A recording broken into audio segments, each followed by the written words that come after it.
مجھے علم نہیں کہ جون ایلیا یہاں کبھی آئے تھے یا نہیں، مگر بڑے مست ملنگ اور البیل شاعر تھے. ان کا ذکر آیا تو میں ایک مضمون سے جو کچھ عرصے قبل میں نے ادھورا لکھا تھا اس سے 3 اقتباسات آپ کو پیش کرتا ہوں.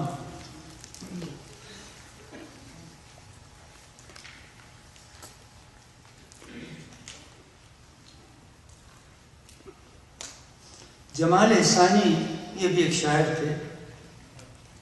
جمال احسانی نے مجھے ایک ذہین آرٹسٹ سے تعارف کراتے ہوئے ایسا نام لیا جو میں نے کبھی نہیں سنا تھا. کہنے لگے رسام سے ملیے. یہ نام پہلے سنا تو مجھے اپنی سماعت پر شبہ ہونے لگا، اور جب میری درخواست پر انہوں نے بآواز بلند نام دہرایا تو مجھے اپنے املا پر شبہ ہونے لگا. یعنی پہلے تو ایسا لگا کہ میں اونچا سننے لگا ہوں، اب یوں محسوس ہوا کہ اونچا سمجھنے بھی لگا ہوں. میں نے ہجے پوچھے تو فرمایا رے سین الف میم سین پر تشدید. معنی پوچھے تو مسکرا دیے. کہنے لگے معنی تو جون ایلیا صاحب کو معلوم ہے. ہم نے کہا ہمیں تو خود جون ایلیا کے معنی معلوم نہیں. ایک زمانے میں جب ہم جوان تھے اور جون ایلیا بالکل ایسے ہی تھے جیسے کہ اب ہیں،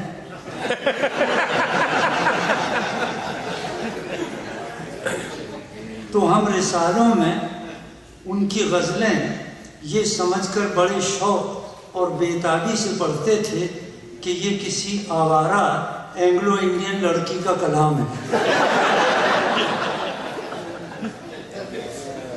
پھر ان سے اچانک مسلم کمرشل بینک میں ملاقات ہو گئی.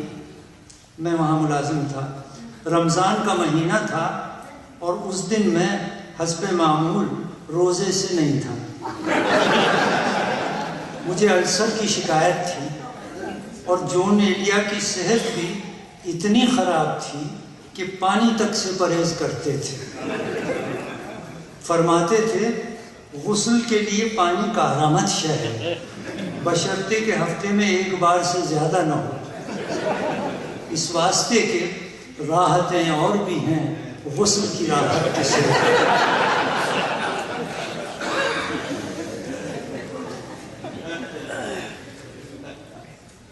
تو وہ اس زمانے میں پانی تک سے پرہیز کرتے تھے، وجہ آپ کو معلوم ہے. چنانچہ ان کو اس زمانے میں بھی روزے ہی نہیں اور بہت سے فرائض دینی و دنیاوی معاف اور لذائذ حلال تھے. تواضع کے غرض سے میں انہیں ایسی محفوظ جگہ لے گیا جہاں ہمارے اور مسلح گارڈ کے علاوہ کوئی قدم نہیں رکھ سکتا تھا. یعنی بینک کے لوہا پلائی ہوئی دیواروں اور آہنی سلاخوں والے اسٹرانگ روم میں. بینکوں میں اسٹرانگ روم ہوتا ہے جس میں تجوریاں اور روپیہ رکھا جاتا ہے. یعنی اسٹرانگ روم میں جس میں 4 تجوریاں اور 1 چوہے دان رکھا تھا. اسے شک اور خوف کی ملی جلی نظروں سے دیکھتے ہوئے 3-4 دفعہ مجھ سے پوچھا کہ یہ یہاں کیوں رکھا ہے. وہاں ہم دونوں نے چوری چھپے جو چائے پی رمضان میں، اس کا مزہ مجھے یاد ہے. وہ ذرا انہیں یاد ہو گیا. مرزا عبدالودود بیگ کہتے ہیں کہ چائے میں گناہ کی آمیزش ہو جائے تو شراب کا مزہ دیتی ہے.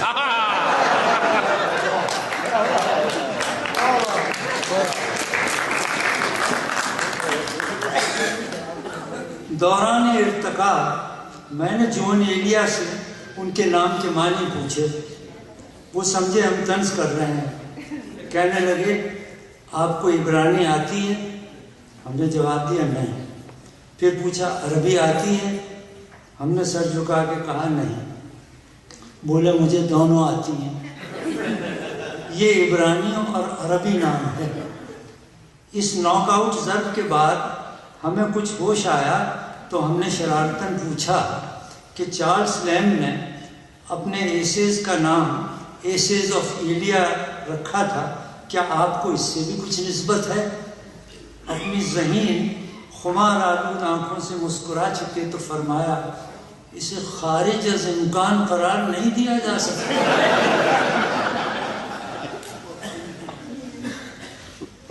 مرزا کا بیان ہے کہ اب جون ایلیا اتنے کمزور ہو گئے ہیں کہ چلنا پھرنا دوبھر ہے، ان کی چھڑی بھی ایک شاگرد اٹھائے اٹھائے پیچھے چلتا ہے۔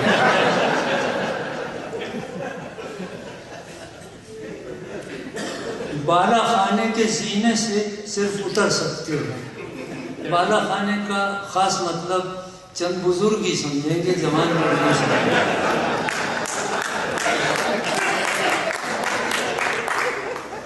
بالا خانے کے زینے سے صرف اتر سکتے ہیں، فون بھی ٹھیک سے نہیں ملا سکتے۔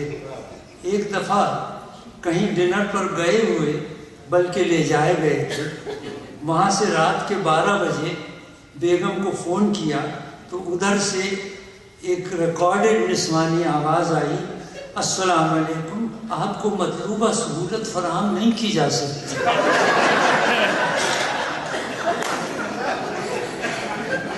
یہ کراچی میں ریکارڈڈ میسج آتا ہے۔ خود بیان کرتے ہیں کہ میرا ایک میجر عشق اس لیے ناکام ہوا کہ اس زمانے میں امرود تک افورڈ نہیں کر سکتا تھا۔ مردود رقیب نے امروہہ میں ہماری مشترکہ محبوبہ کو ایک دن 1.5 سیر امرود پیش کیے اور وہ اس کے ساتھ چلی گئی۔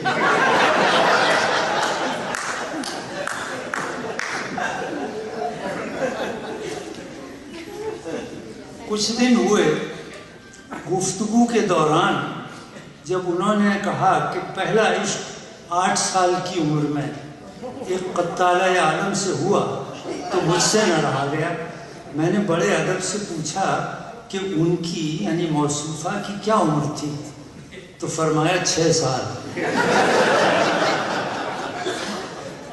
میں نے حیرت سے ان کی طرف دیکھا تو انگلیوں سے بالوں میں اس طور کنگھی کی کہ وہ اور الجھ جائے۔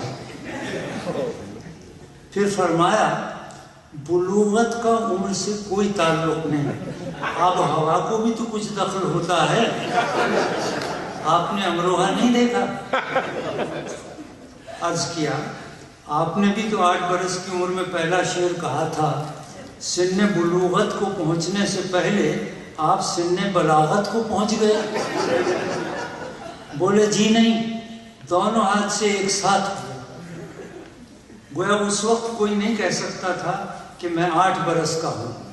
23 برس کی عمر میں فارغ التحصیل ہو کر پاکستان آ گیا تھا۔ عرض کیا آج بھی کوئی نہیں کہہ سکتا کہ آپ 70 برس کے ہیں، 77 کے لگتے ہیں۔ میں نے پوچھا آپ نے پہلا شعر کیا کہا تھا؟ فرمایا یہ ان کے کسی دیوان میں نہیں۔ فرمایا پہلا شعر ان کا ہے، چاہ میں اس کی تماچے کھائے ہیں، چاہ میں اس کی تماچے کھائے ہیں، دیکھ لو سرخی میرے رخسار کی۔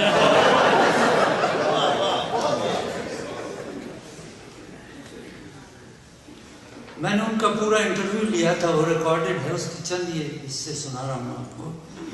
اسی نشست میں بھائی جون نے اظہار محبت کے طریقے میں وہی جملے دہرائے جو وہ اپنے مجموعہ شاید کے دیباچے میں لکھ چکے ہیں۔ میں نے ان سے پوچھا کہ آپ محبت کا اظہار کیسے کرتے ہیں؟ وہ یہ کہ محبوبہ اگر سامنے سے آ رہی ہوتی تو اس کا جواب دیتے ہیں، محبوبہ اگر سامنے سے آ رہی ہوتی تو میں اس کی طرف سے منہ پھیر لیتا۔ اس کا مطلب یہ تھا کہ اے لڑکی میں تم سے محبت کرتا ہوں۔ انہوں نے گردن موڑ کر اور دائیں ہاتھ سے بائیں آنکھ ڈھک کر بتایا کہ وہ منہ پھیر کر اس طرح شدید محبت کا اظہار کرتے ہیں۔ خواتین اسے نوٹ کر لیں۔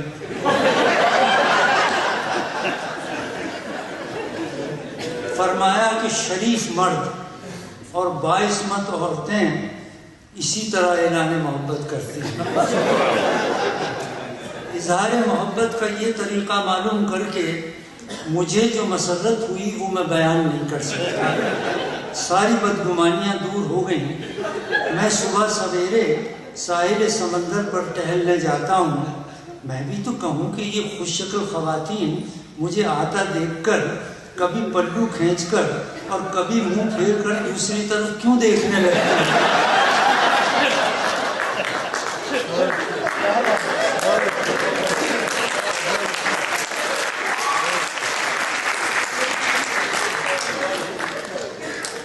اب بات سمجھ میں آئی. روڑی جنکشن سے تو آپ واقف ہوں گے.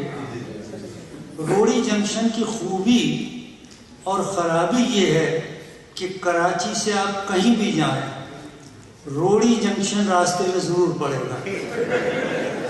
ہر رہجو کہیں بھی جاتی ہے روڑی سے گزر کر جاتی ہے. مرزا عبدالودود بیگ تو یہاں تک پیشین گوئی کرتے ہیں کہ جب سور پھونکا جائے گا تو اہالیان کراچی میدان حشر میں وایا روڑی جائیں گے.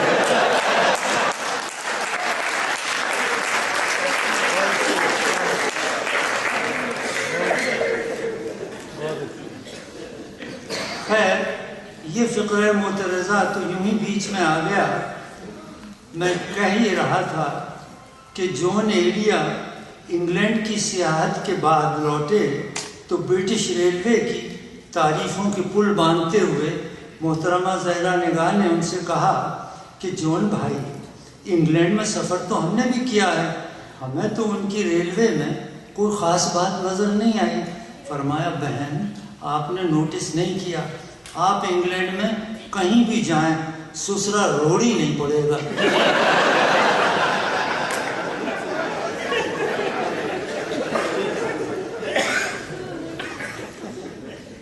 ان کے قریبی دوست نے بتایا کہ ایک دفعہ جون بھائی کراچی ایئرپورٹ کے ٹوائلٹ میں یہ کہتے ہوئے داخل ہوئے کہ ابھی 1 منٹ میں حاضر ہوتا ہوں. وہاں سے وہ 10 منٹ بعد برآمد ہوئے تو دوست نے پوچھا کہ آپ تو 1 منٹ کے لیے گئے تھے. فرمایا جانی کام تو 1 منٹ والا ہی تھا مگر اردو قدمچے دیکھ کر احتراماً بیٹھ گیا.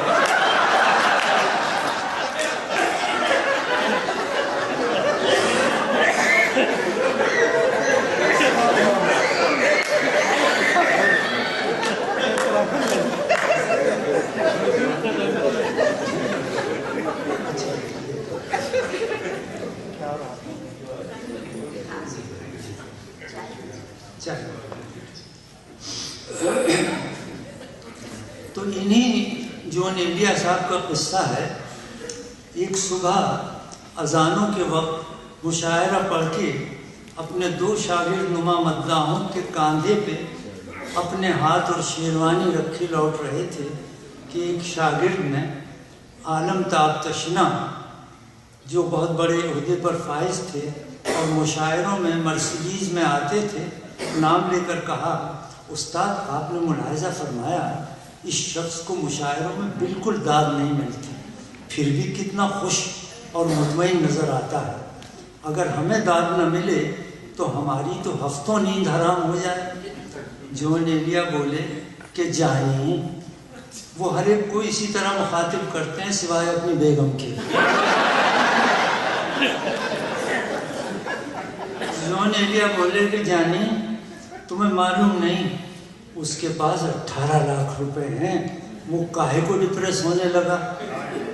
اس پر دوسرا شاگرد بولا کہ استاد آپ کیا فرما رہے ہیں, وہ تو بہت مالدار ہے, 18 لاکھ کی تو فقط اس کی کار ہے. فرمایا ہوگی, میں تو بس یہیں تک سوچ سکتا ہوں.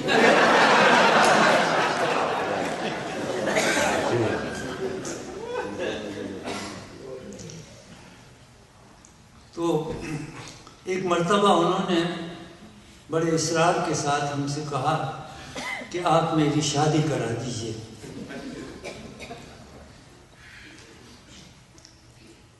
تو ان کے بارے میں جتنی بھی تہمتیں ہیں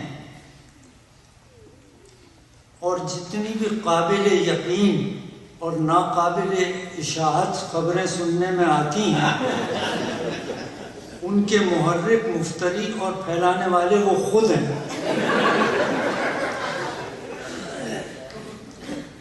ہم نے ان سے دلہن کی کوالیفیکیشن پوچھی کہ کیسی چاہیے آپ، مگر ہم نے ہونے والی دلہن کی عمر جان بوجھ کر نہیں پوچھی، اس لیے کہ ہمیں معلوم ہے کہ ان کی گنتی 18 پہ ختم ہو جائے گی۔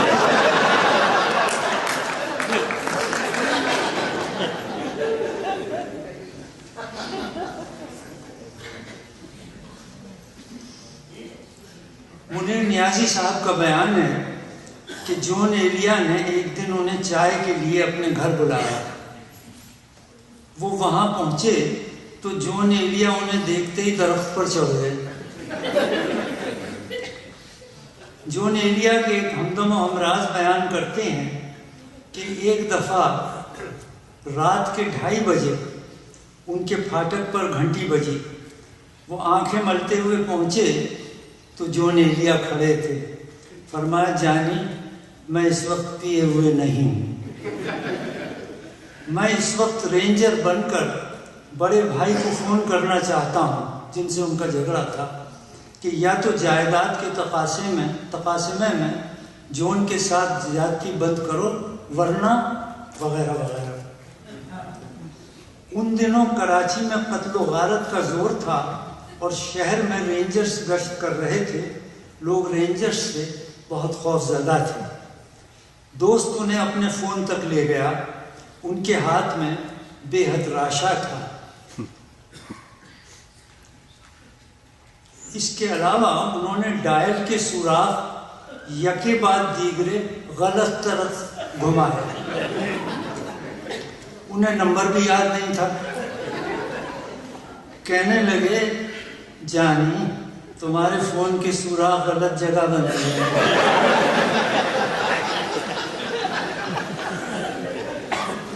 ہم نے سب ٹرائی کر کے دیکھ لیے، ذرا تم فون ملا دو۔ دوست نے فون ملایا۔ جب بڑے بھائی صاحب بھی جم کے ایڈیٹر تھے، سید تقی صاحب، جب بڑے بھائی صاحب فون پر آ گئے تو جون نے کانپتے ہوئے ہاتھ سے ریسیور پکڑ کے مہکتے ہوئے ہونٹ اس پہ رکھ کر کہا، بھیا میں رینجر بول رہا ہوں۔